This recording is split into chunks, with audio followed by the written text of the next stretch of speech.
partnership with Pan Communications, setting your 2020 communications plans up for success.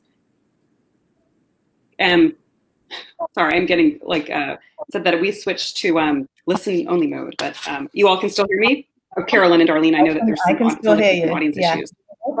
All right, great. Yeah, I hear you as well. So, okay, all right, excellent. So we're going to focus primarily on the technology sector, primarily on B2B as well. But I think much of what we're going to talk about, it will be universally applicable, I think even across sectors and definitely across B2B and B2C. For those of you that don't know me, I'm Aarti Shah. I'm executive editor for the Homes Report, and I'll be moderating this discussion. And I want to quickly introduce our two great panelists who I think you are going to love their insight and perspective. What I also decided to do was to include their Twitter bios. So first is Carolyn Guss. So Carolyn is Vice President of Corporate Marketing at PagerDuty, and her Twitter bio is Brit in the Bay Area, VP of Corporate Marketing at PagerDuty. Welcome, Carolyn. Thank you, Aarti. Hi there. And of course, we have Darlene. Darlene, I think this says more about Darlene than any bio could. Does not have a Twitter handle, so Darlene keeps a pretty low profile. But I think so I actually grabbed her bio from LinkedIn, and it is, I am a communicator and storyteller at heart. Welcome, Darlene. Thanks so much, Aarti and Carolyn. So nice to be here with you as well. Likewise. So both of you have had long careers in tech PR, both on the brand and on the agency side. So I hope that you can both pull from your current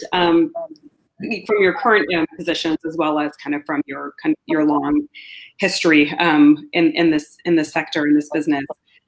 We will do audience Q&A. I'm going to invite you all to insert your questions as we're having the conversation. If we can get to it, we'll work it into the discussion. If not, we will leave 15 minutes at the end for audience Q&A. So I'm going to start with a big question, and that is, how would you describe your business priorities in 2020? Like, what are the emerging trends that are kind of coming to the forefront? Sure. And Carolyn, I'll let you start. Sure. Yeah. So in terms of business priorities this year, as a B2B company, one of the things that we're seeing is that our customer is really changing. In tech, it used to be, in B2B tech, it used to be that there would be a very senior level decision maker. They'd make a large contract purchasing decision, and then they would really push that down on the employees to use. And they would care about things like compliance and training and onboarding. What we're really seeing over the last few years, and we think most acutely this year, is that employees just won't accept being told what tools to use anymore. So what that means is that they will, if they're having a really seamless experience in the consumer apps that they use, they expect a really seamless experience. And the work apps, they want to switch off email and move to Slack, for example. They want to move into collaboration tools. And the company is experiencing kind of a bottom-up decision-making inside their business. And we've really seen that with a lot of our customers actually being just, developers who sign up for PagerDuty with a credit card. So taking a step back, what that means for communications is that we have to very fundamentally change the way we communicate to a mass audience versus a niche audience, which has always been, I think, what B2B defines itself as, sort of, communicating to business leaders or business decision makers. So if everybody's a decision maker in the business, what does that mean for us? So we're looking to be a lot more grassroots in the way that we communicate. And we're also looking to understand that, employees, they care about mission. They don't just care about the product, they care about who's the company behind it. What does that company stand for? What good does that company have in the world? So we're looking to be very values first in the way we communicate. And we're thinking about the impact that we can have on the ecosystem that we're in through initiatives like giving back, being more transparent about who we are and what we do as a business. Yeah, the consumerization of tech, it seems like that's a trend that's continuing to amplify. And your point about purpose, we will definitely circle back to that as well. Darlene, I'd love to hear what you're saying, especially from your portfolio of clients. Yeah, absolutely. So first, I have to comment and just reinforce, we're seeing the same thing from the work environment standpoint. It really is an employee-led communication strategy right now. So employees are really reinforcing how they want to communicate, where they want to communicate, what channels, and especially for our clients that are in kind of workforce management, it totally resonates with what you're saying there, Carolyn. We're seeing more and more of that.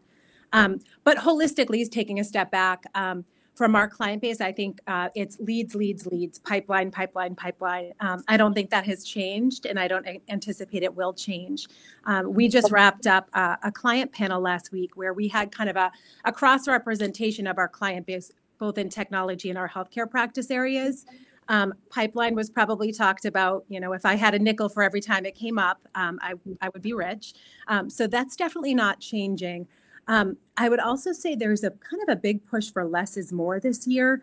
I think brands are really starting to think about their communication strategy holistically and what can be pulled out of it.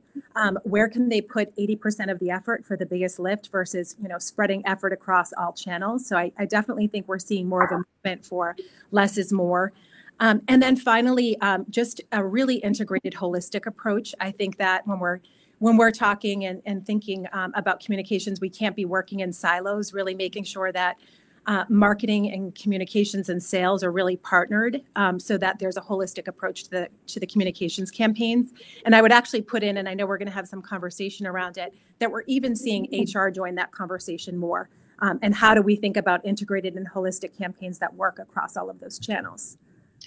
Darlene, I'm gonna direct my second question first to you, and then I'll Carolyn join in, because you mentioned sort of less is more, which sort of implies that there is being sort of a reallocation of resources. And I'm curious, sort of, what are the areas in which you're pulling back from that maybe was a higher priority in 2019, and are there new areas in which you're putting resources this year that you hadn't previously? Yeah. So I would say from a client perspective, I think our clients are getting a lot smarter on their social channels. So as more might mean making sure there's a really smart strategy around how you're using your channels. And, if Facebook doesn't work for your audience, or if Facebook is just working from a culture standpoint, making sure you're putting the right level of effort and resourcing around that. If Twitter is the way that you're communicating with your B2B audience, ensuring that you're putting the right resources and budget around that. So I think what we're seeing is not necessarily that someone is abandoning a strategy, but more looking at what level of effort goes into each one of those channels, or each one of those areas.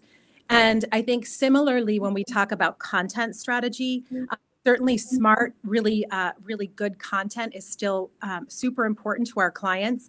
But I think they're saying, what, we don't need to have 20 blogs a week. We need to have some, very, very specific blogs for audiences that really resonate. So really being smart about the content that's being created and how it gets used across channels. So being able to leverage it and use it as much as possible versus creating more and more and more. Right. Yes. Yeah. So we have been in a mode of create more and more and more for a while. Yeah, absolutely. Carolyn, I'm curious to hear from you on this question. Yeah, I completely agree on the less is more point. I think there has been a trend to create content. Everybody must be a content creator. And then from there, I think, we've started to look at, okay, what's happening with the distribution of this content? Where is it working effectively? So we audited our blog at the end of last year to help us with our 2020 planning. And, our blog was covering a gamut of different topics and reaching different types of audiences. And what we found is that the content for us that was performing best was very specific how-to content, when we were really passing our expertise on to our customers and our blog readers. So that really taught us that that's the way we engage with our audience. But it also taught us that, it's not just about having new content. If you have really high-performing content, you need to bring it back at certain moments in time. Yeah. If we're launching a new product that's cloud-focused, what was something that we shared 6 months ago that's still really evergreen and really relevant? So it's, I think, about having a great pool of content, but knowing how to distribute that smartly based on how you see the audience engaging with it. Yeah. Carolyn, a quick comment on that too is I think sometimes there are some surprises from our clients. Like you're saying, when you look back at the analysis of what performed the best, sometimes you're trying to, create really high level content and it doesn't get the same amount of readership, where we have a DevOps client that it's uber technical and specific. Those are their most read blogs. For other clients, it's the culture blogs that are the most read blogs. So it's just interesting to actually go back and look at that data and see where the surprises are and how that helps inform strategy going forward. Yeah, I think that's it. I think just data is everything to us. And, it's always been somewhat challenging to measure in our world. But as we become content creators in our business, and so we have a little bit more control of the channels, and we can apply our own analytics to the channels because they're own channels. Yeah. It actually helps me to understand how to use media messaging, seeing what resonates on our blog. What are people really engaging with? So that's a narrative that we've tested there, and maybe we need to double down on it with media, because it is that bit harder to understand how your messaging is resonating in the earned side of the fence. And that the earned media piece is something that I want to revisit in a bit more depth. To close this conversation out, I mean, Darlene, to your point about being intentional about each of your communications platforms, we're seeing this increasingly where we'll see certain companies use their blogs specifically for recruiting. So it will be focused on culture. Or, Carolyn, to your point, it'll be very much kind of a guide or a resource for a specific customer base. And that leads me to my next question is, how are you evaluating your functions this year? So Carolyn, how are you evaluating communications and corporate marketing at PagerDuty in 2020? And Darlene, from you, I'd be curious to hear, what kind of metrics are you hearing from your clients, both in terms of how they want to evaluate the work you're doing, but also how they're being evaluated internally within their organizations? Yeah. Sure, I can start with that one. So we have, as part of the marketing team, we're part of the go-to-market team. And so we have demand gen metrics. And actually it's at the highest level, it's really about ROI being a multiple of the budget. And then within that, we break out into some very specific demand gen metrics about how many leads we're adding into the top of the funnel. I made the decision not to include PR and media relations in that process because I feel that it's so much, going back to the fact that it's an earned discipline, the type of metrics, if we would put it in a single dashboard, which is often what you hear a CMO wants, I feel that the value of PR would be lost in the reader's eye. We can demonstrate that we created a white paper and we ran a campaign with that white paper and it led to this many leads, and then these many leads of that group came through to fruition. And we just can't demonstrate that in the earned world. But what we do here is anecdotally, an SVP at an investment bank read a piece about us working with his competitor and got in touch. And that could be one of the biggest deals that we do that year. And it began with PR. So I really am looking at messaging pull-through as the metric for PR this year. So what we're doing is figuring out conversations that we're in, that we want to be in, conversations that we're not in that we want to be in, consistency of how we're described, because I think this is one of the big challenges of B2B technology companies is that people don't always understand what they do. And it's really on us to be clear yet differentiated. So consistent messaging is pulling through. And then we're also looking at a balance of coverage. I think you have to balance out between product storytelling and then culture and leadership storytelling. And I think in the past there's been a rotation towards, well, are you talking about what the business does and what the product does? And being more mission driven, we're now looking also at, how are we as a sort of a citizen of the technology world? How are we recognized? Are we seen as a good place to work by our employees and therefore by the outside world? And those types of articles are getting kind of a higher weighting than they might have done. Carolyn, just to follow up on that, I mean, to your point about, you're looking at message pull through, you're looking at some anecdotes around, how some of these deals may have, what the origins of them might have been. Do you think at some point there will be pressure to show more direct business impact for communications, or I'm not talking specifically at PagerDuty, I'm talking, just more broadly in the industry. I used to think that was going to happen. I think that social media kind of really came into the fore as people started creating their own content. I felt like there was a time, and this was back when I was on the agency side, that could happen, and it could be kind of really negative for PR and media relations. But I think that people are recognizing that there will always be a value for unbiased quality reporting. And I think we need it more than ever in today's world. And I think that the PR has been recognized as a true strategic specialism. So I don't think we will come under pressure and be held to standards that don't really apply to, the value that PR has. That's my view. And I think, I work for a very PR forward company. But I do think that I hear that from my peers on the inside that PR is always a small team, but it's a specialism that every smart company recognizes is very important and can't be measured by demand gen metrics. So Darlene, I'm curious because you had mentioned earlier that you're feeling a lot of pressure around pipeline lead gen. Is that on the marketing initiatives or also on the communications? I think it sits on both sides. So, I think that there's a way that we always have to provide that qualitative analysis of what we're doing effectively. So we're always asking for the keys to GA because we want to show, how media coverage is actually impacting referral traffic. What does that look like?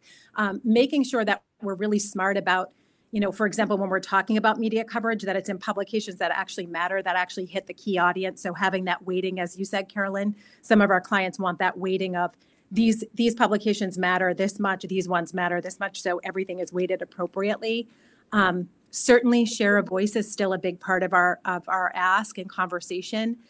We like to even take share of voice into the next layer down, which is share of voice again in that set of publications and outlets that matter the most, audiences that matter the most. And then finally, I think that there's always a level, Carolyn, you touched on it perfectly. And I know I've sat on the in-house side as well. And I think that there is always going to be a spirit within communications that is, there is a gut element of what we do. So I'll always say to teams, we can meet metrics and still miss expectations. And then conversely, you could miss a metric and then blow it out of the water because you do one really, really meaningful thing that quarter. Maybe it's, a piece of coverage in the journal. Maybe it's an influencer that gets up and talks about you as a result of an engagement that you've had. So I think you always have to have that weighted balance of here's the data that supports the story. And here are, Carolyn, to your exact point, the anecdotes and the softer side of PR where that it's had an impact on the business outcomes. Yeah. So we love hearing those anecdotes. We get so excited when clients will bring that forth. Yeah, I so agree with you on the Google Analytics piece and needing to build in other measures of the value of an article. Share of voice is the classic one that, a lot of firms like to use and clients are asking for. I mean, one of the learnings that we had was that, often our share of voice will be impacted by a negative thing that happens to one of our competitors. So data alone makes you think they're beating you.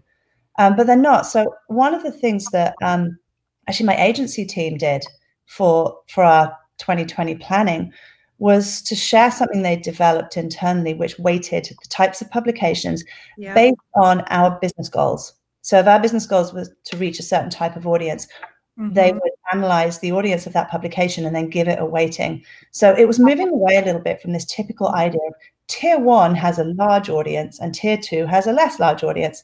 Right. And got into kind of the specifics of audience.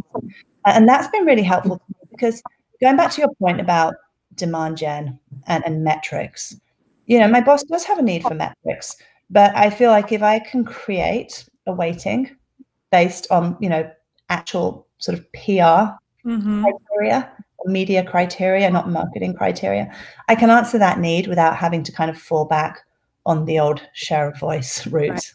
Right. Right. Carolyn, I'm really glad you mentioned the media sort of rating system, because I was actually thinking as you all were talking, how do you identify the media that matters? Because that must vary for each client and which audience they're trying to reach. Darlene, do you all have a system in place in which how you sort of identify which media is most important for each client without, just doing the regular, tier one business, tier two, right? Mm-hmm. Yeah, absolutely. We like for every one of our clients to have that list of like the top 15 publications. And it doesn't mean it's all business press. To your exact point, Carolyn, it might be a trade publication, but it's really audience driven. So we start from the audience place, which is, who are you really trying to reach? Who is most important for driving that business outcome? So we do a look at, what audience is most important, and then we develop a publication list. And we try to look at that every quarter for our clients. We don't sit idle. Things evolve, businesses evolve, priorities. So we try to review those on a quarterly basis, but we've done that exact weighting as well for some of our clients. And it might be a mix of a business press outlet, a trade publication, and it might even be a blog. And all three of those are considered a tier one for that particular client. So it's really audience driven.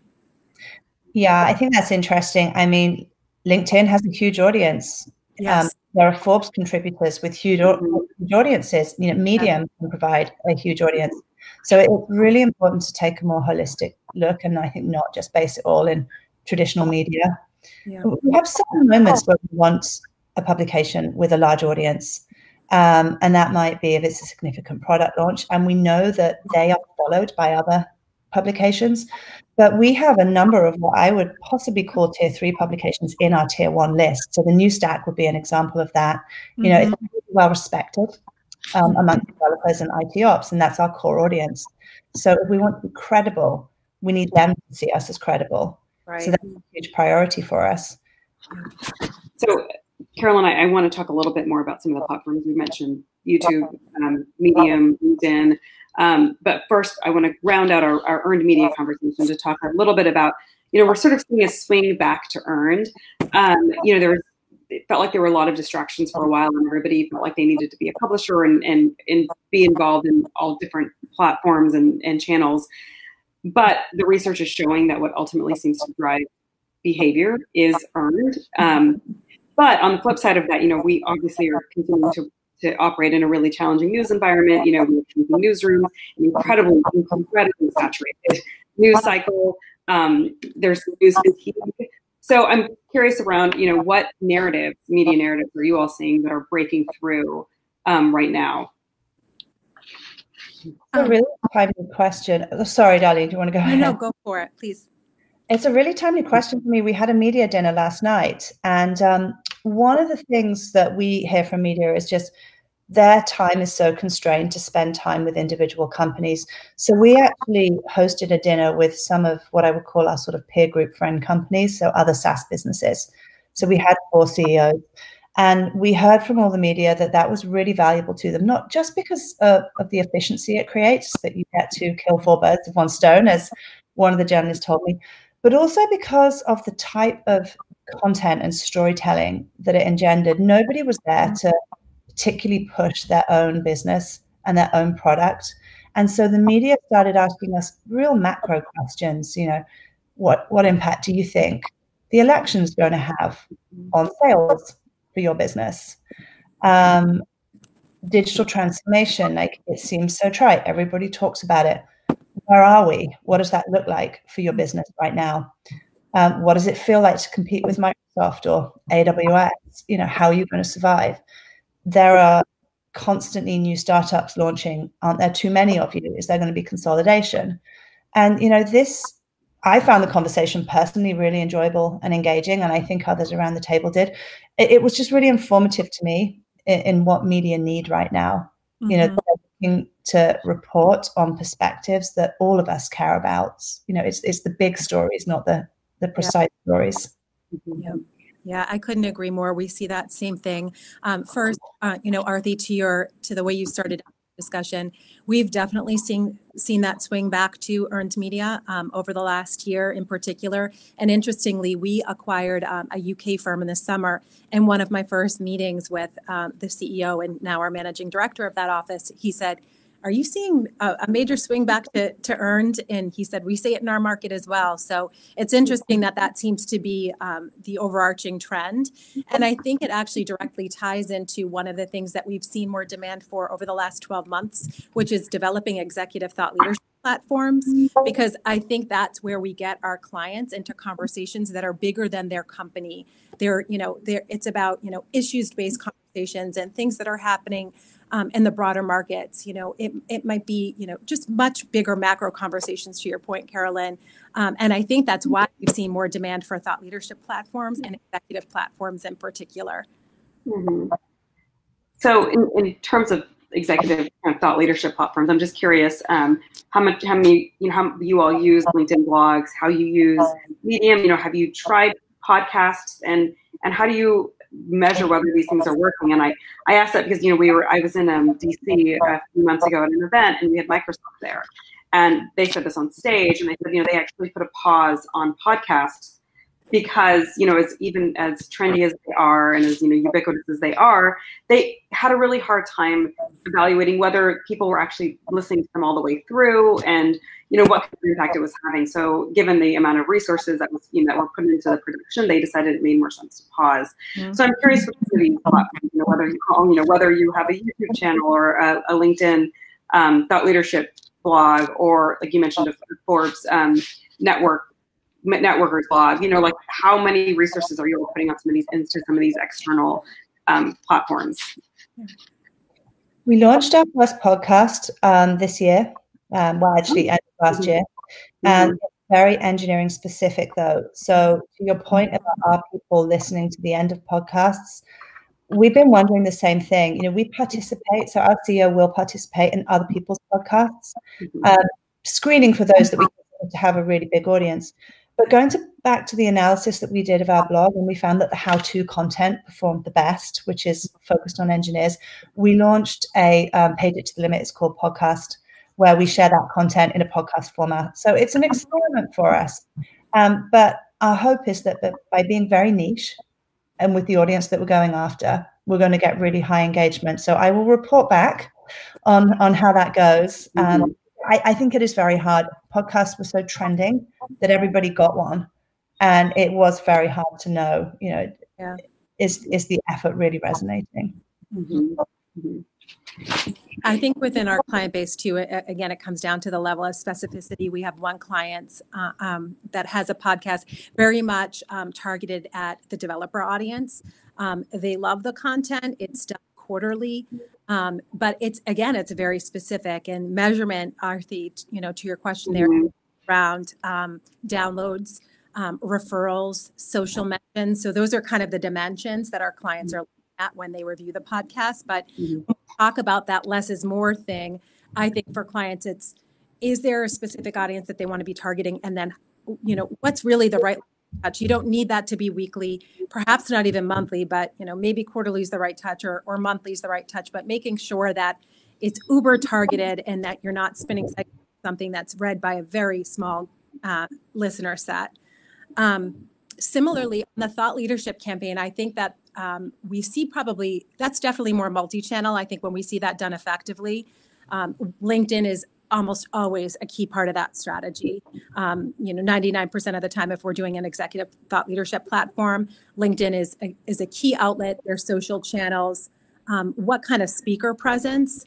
And, if we think about the full-on narrative for that executive, how are they carrying it into their speaking engagements? And, what does that look like? How is that reflected in blog content?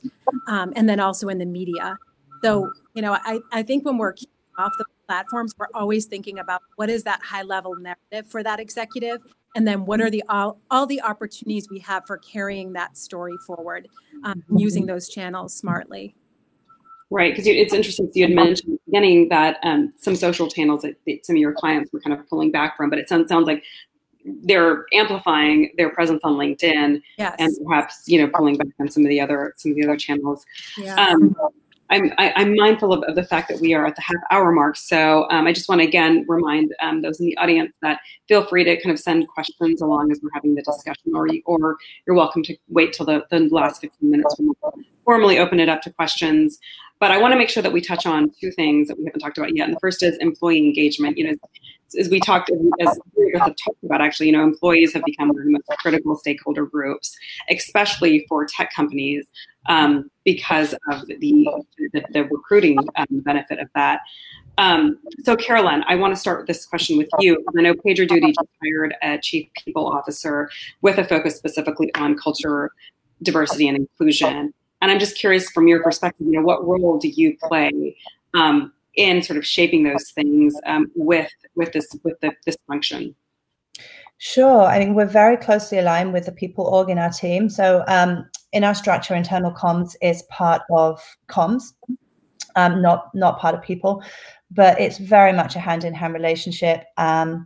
We have a belief that employees should never hear about anything outside of PagerDuty first. So they should never read something in the media.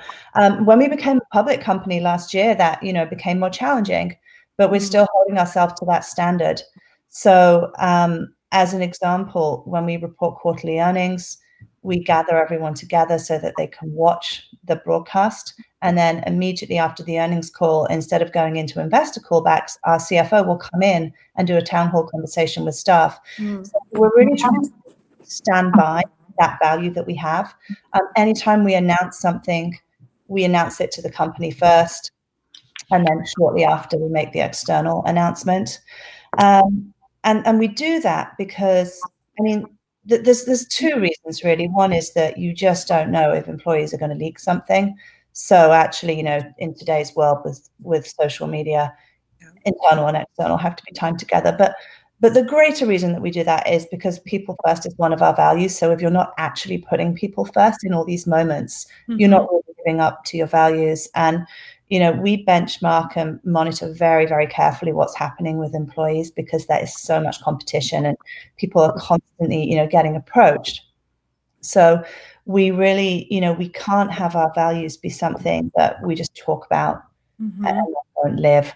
So there's so many opportunities in PagerDuty to be heard. We have Slack groups. We have one called Rainbow Duty, which is an open conversation about inclusion, diversity, and equity. In our town hall meetings every month, we have a tool called Slido where people can post questions, and they can post as themselves or they can post anonymously. That can be stressful for those of us on the hook for answering the questions, because you don't know what you're going to get in front of all 700 employees. But if you truly want to be people first, you have to listen to all the people. And, our new chief people officer, this is the first time we've had that role. He liked us, and we chose him because he shares those values. He believes in building great people teams first. And he's really lived, because he comes from the technology world, he's really lived the pain of recruiting in the Bay Area. But the other thing I'd say that we're doing is we're really looking to recruit outside of the Bay Area. I think it's very easy to live in this bubble and think all the great talent is here. We opened an office in Atlanta last year, and recruiting there in all different functions has been so much easier than it is here. It's helping us to make sure that we really live a remote culture or a multi-office culture, that, we're not constantly sort of Bay Area centric. But I think all companies are going to have to get a bit more creative and invest in distributed working if they're really going to be truly people first and solve their talent problems. Carolyn, a follow-up to that around the people first. I mean, how prepared do you think tech organizations need to be for employee activism on the back of that? As we've seen some really high-profile cases in the last year. I mean, Google, Facebook, Microsoft, just to name a few. What is there anything that organizations can do, especially from a communication side, to sort of help this dialogue between employees and the management of the organization? I think it's really important to align on, when you say you're mission driven or back, it's really important to be clear on what that means to you. Our employees are very vocal, and they'll call us out on the company-wide Slack channel if there's something happening in the news and they haven't heard us take a view on that and explain that we support the affected party or we're following any action. Often you'll see tech company CEOs signing petitions or putting their name on a list of supportive companies for a particular cause or issue that's happening. So what we've done is we've really set out to understand or think about how to prioritize where we will spend time. There's many causes that we support, but time-sensitive global health is our number one cause. And that gives us the opportunity, when companies ask, well, why don't you care more about carbon offsetting? It's not that we don't care about carbon offsetting, but we have this cause and we're very dedicated to it, and here's why we're very dedicated to it. So I think it's just being in front of it. It's actually following the news cycle and thinking through the employee lens and being ready to respond quickly. And it's also creating a safe space for employees to speak up to their leaders. Our employees will call our leaders out on the public Slack channel for making what they consider to be the wrong type of comments in the all hands meeting. It's sort of a brave thing to do, but when you have a culture of trust and people can be vulnerable like that, they will. And I think that's how you can avoid falling into employee activism. Although, I recognize we're a much smaller company, so it's much easier to have that type of culture than if you are, a Google or a Facebook. Right. Darlene, was there anything you wanted to add in terms of employee engagement, and are you all being kind of brought in to sort of help with that kind of recruiting and maybe even a retention initiative? Yeah, definitely. There's been a lot more demand within the client base on help us shape our strategy around employee advocacy, because I think, a lot of brands are aware of the fact that their best ambassadors sit within their four walls. So how do we best activate that group for elevating brand awareness? But I would say what became the real demand over the last 12 months has been around recruitment. It's a really challenging recruitment market. And how do you activate your employee base to help with that? I was in a conversation earlier, I think like 5 years ago, we were talking so much about the CMO and the CIO working hand in hand as the marketing kind of group became so much more data driven. I think the last 12 months has been about the CMO and the CHRO becoming much more hand in hand and working together. And I think a lot of that is also driven by the fact that HR hasn't typically had those digital assets. They don't come from that digital background. So they've been tapping into marketing to help leverage some of the skill set that helps them from a recruitment and engagement strategy that hasn't always been part of their hiring process within HR. So we've definitely seen that a lot. And then just one final comment, Carolyn, I think what you guys are doing is so innovative. I love the level of transparency. It's so cool. I love what you guys are doing with the town hall where the CFO speaks to your team before he speaks to a broader audience. So I think that's really incredible and stand out in the industry. And I just wanted to echo what you said around the what do you stand for? I think that when clients are coming to us around what bigger conversations do we want to be part of, I think really kind of defining those CSR initiatives and what you want to be most aligned with. To your point, you can't be aligned with everything. So really collectively letting your employees help shape what it is that you want to stand for and putting kind of your collective efforts and funds and power behind those initiatives rather than kind of spreading it across everything. Yeah. Darlene, I'm curious from a recruiting perspective, if you're seeing what Carolyn's seeing, where there is a movement away from the Bay Area or any of these big tech centers to other cities, and because there would be a huge communications push to think around doing that. Yeah, so I'll actually speak to it from Pan. I've been talking from a client standpoint, but I would say that we've had more conversations than ever in the last 12 to 24 months with one, being comfortable with hiring outside of like the exact skill set. When I first started here 5 years ago, we were looking for people with agency experience or in-house experience, but it was very much like for like. And I think we've gone a lot broader and definitely thinking about distributed workforce. We have folks working for us in Philadelphia. We have someone in Seattle, and thinking about secondary markets where it's really about finding the talent and thinking about talent first versus location first. Like we have all the technology we need to be connected. We're all sitting here on this call with everybody in their homes and offices, and all that good stuff. So there's really no reason to just be focused on core markets, but it's really focused on core talent sets and where you get that talent. I want to come back to the talent conversation, but just to close our purpose, you all have mentioned, Carolyn, you mentioned sort of prioritizing the issues that you want to take a stand on rather than sort of, having your CEO sign every single petition that comes across. And Darlene, you mentioned the same thing, that it's, really focusing on a few key issues. So I'm curious, what are the issues that are coming up in 2020 that seem like folks are most interested, or organizations are most interested in taking a stand on. And I ask this because, well, first of all, because, I've been following the conversation in Davos, right? And of course, it's been really centered around, of course, the updated statement of the purpose of a corporation from the Business Roundtable, which of course last year moved from just shareholders to kind of putting all stakeholders on equal footing, and that's customers, employees, communities, suppliers, and then of course shareholders as well. So I'm curious whether that updated purpose has been factoring into any of your conversations, both internally or with your clients, and then on the back of that, what are the issues that are coming up that are most important to their various stakeholders? Mm-hmm. We're noticing climate change come up more as an issue from our employees, and they're asking us what we can do to make change and be better.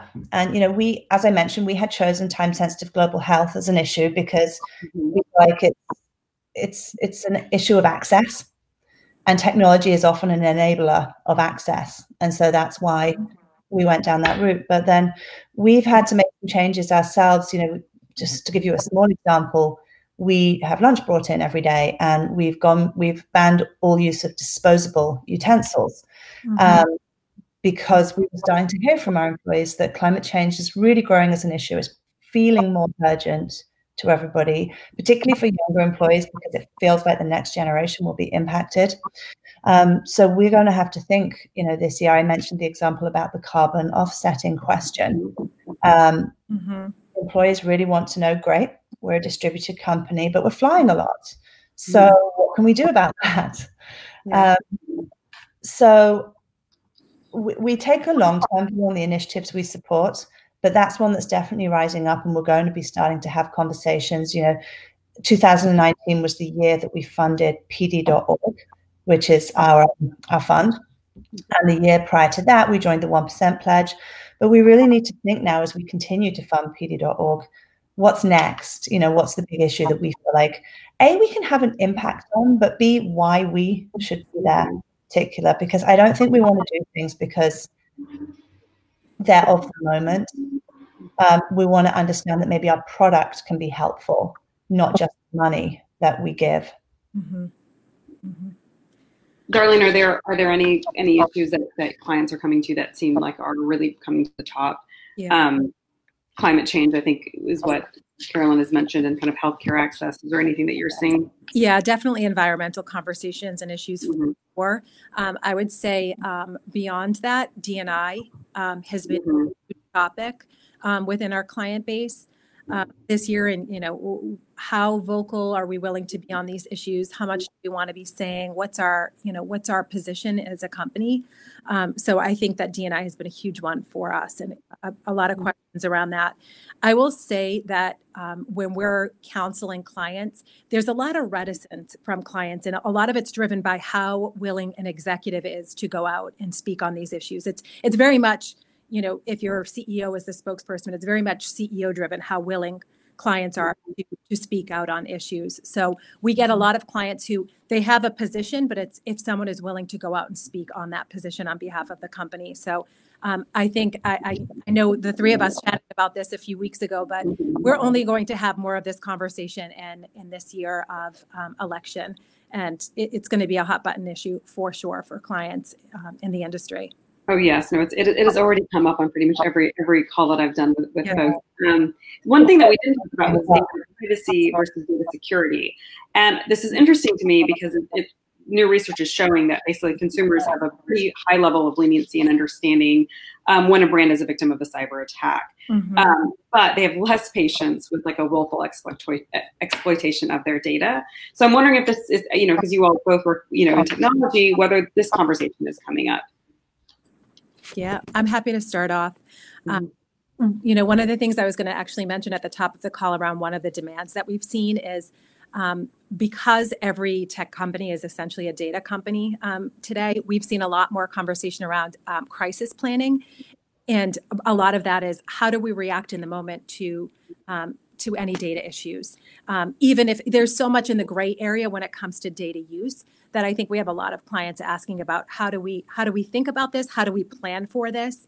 And then second to that, I would say Yes, I think consumers are more comfortable with use of data, but I think when it comes down to how you manage those situations and if there's a breach, transparency and communication will make or break that breach or that issue. So I think that's when our clients have leaned on us the most, is in those moments in time, being prepared to be transparent, communicative, honest, and sharing with that audience. That will beget you so much forgiveness for, a challenge that almost every tech company has faced at some point in time. So I think it's all in how that communication is handled in the moment.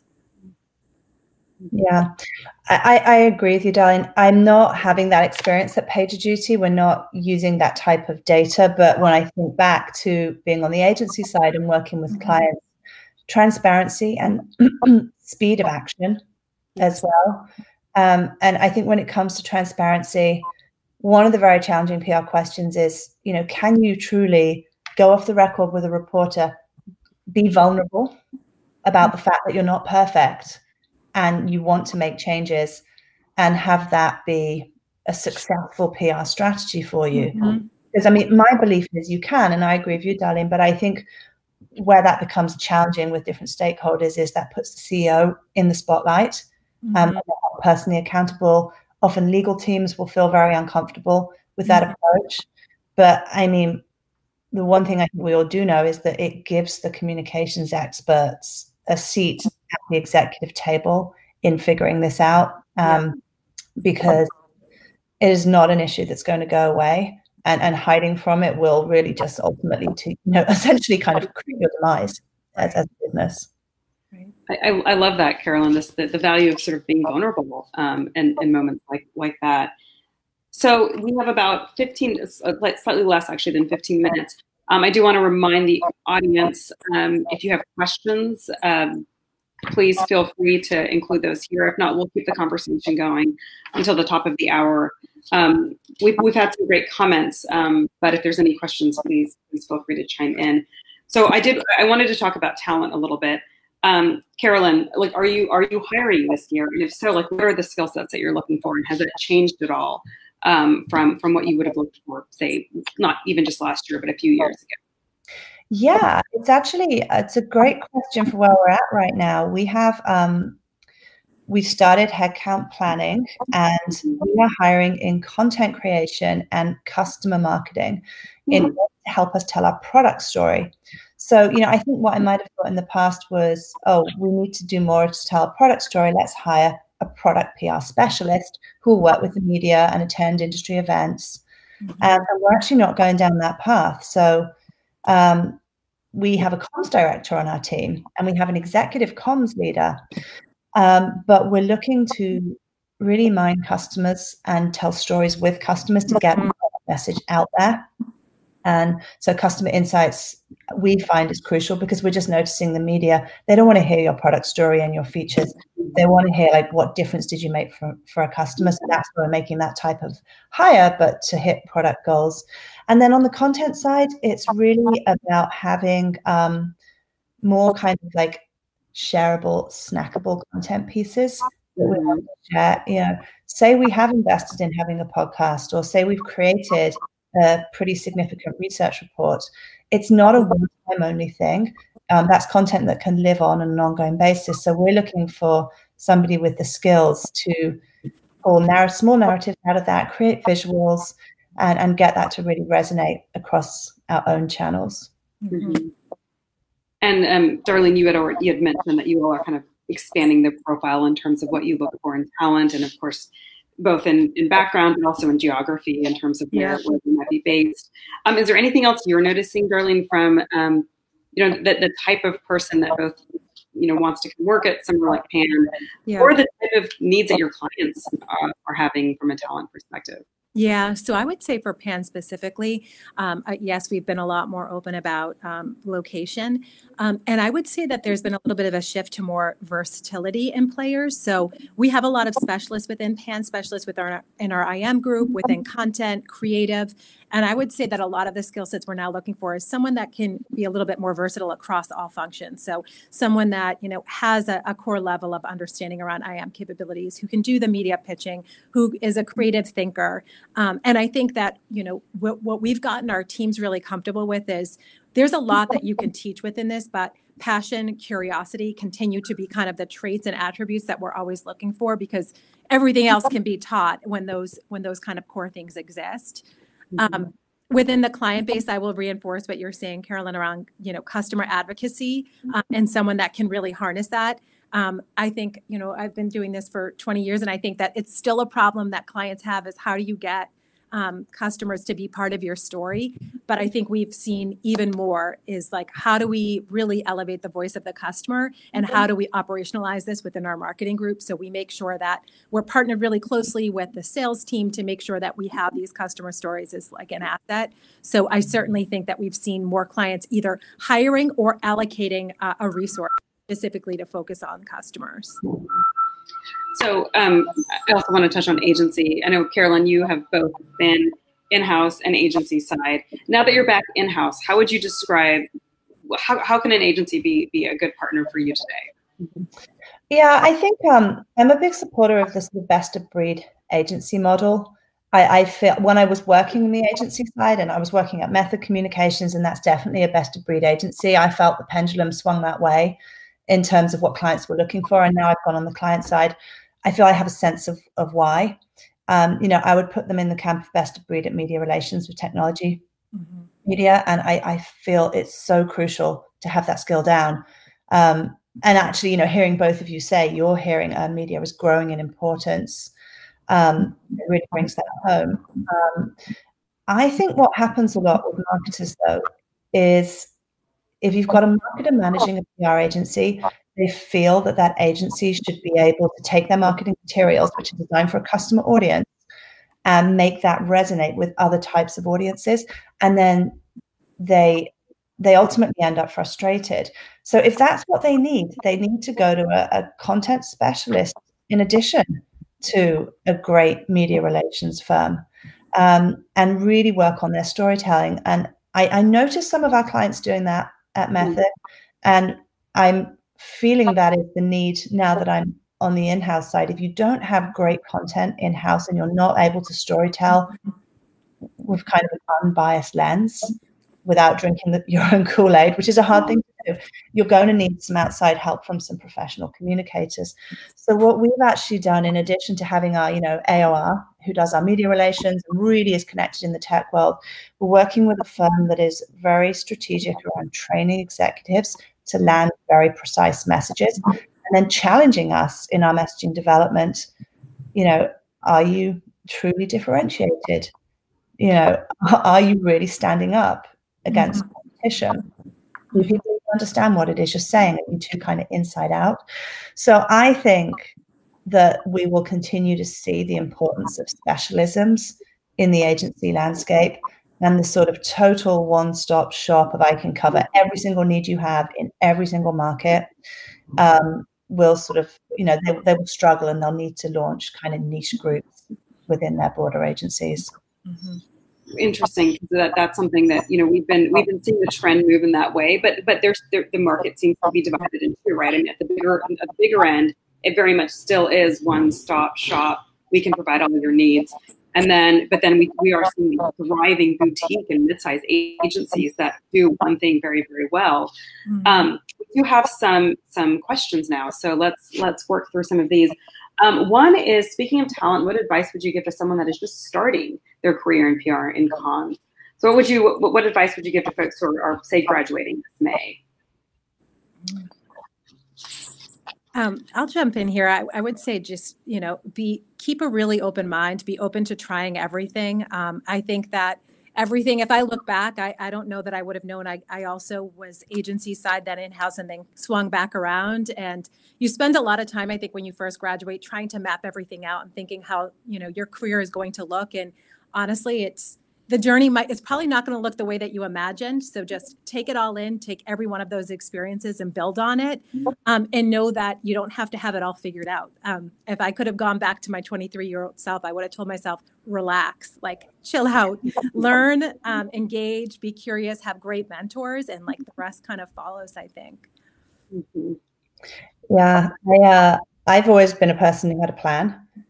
probably a 5-year plan most of the time. And I think that can actually stop you from being spontaneous and exploring opportunities. So I would say kind of read everything, show up when you're invited, be really curious, because it can be so hard to really understand where your particular skills fit. And if you're succeeding at something, why? If you're failing at something, why? So I think it's curious.